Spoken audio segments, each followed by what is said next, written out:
రైతు సోదరులారా, చలికాలం వచ్చిందంటే మీ ఆవులు గేదెల్లో పాలు తగ్గుతున్నాయా? అదే మేత, అదే సంరక్షణ అయినా ఎందుకు? దీనికి అసలు కారణం మెదడు చేసే పని.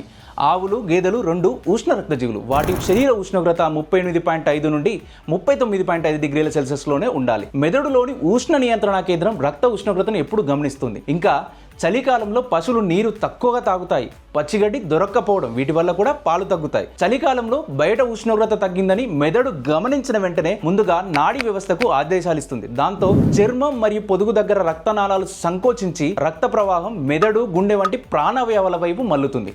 అదే సమయంలో మెదడు హార్మోన్ వ్యవస్థ కూడా ఆదేశాలు ఇస్తుంది. దాని ఫలితంగా శరీరంలో మెటాబాలిజం పెరిగి ఆవు తిన్న మేతలోని శక్తి పాలు తయారు చేయడానికి కాకుండా శరీరాన్ని వెచ్చగా ఉంచుకోవడానికి వినియోగించబడుతుంది. ఈ రెండు ప్రక్రియలు కలిసి శరీర ఉష్ణోగ్రతను కాపాడతాయి. కానీ దీనివల్ల పొదుగుకు వెళ్లే రక్త ప్రవాహం తగ్గి పాల తయారీకి అవసరమైన పోషకాలు మరియు హార్మోన్లు తక్కువగా పొదుగులోకి చేరుతాయి. అందుకే చలికాలంలో పాల ఉత్పత్తి తగ్గుతుంది. కాబట్టి రైతు సోదరులారా, చలికాలంలో పాల ఉత్పత్తి తగ్గకుండా ఎల్లప్పుడూ పశువులకు వెచ్చటి నీరును అందించేలా చూసుకోవాలి.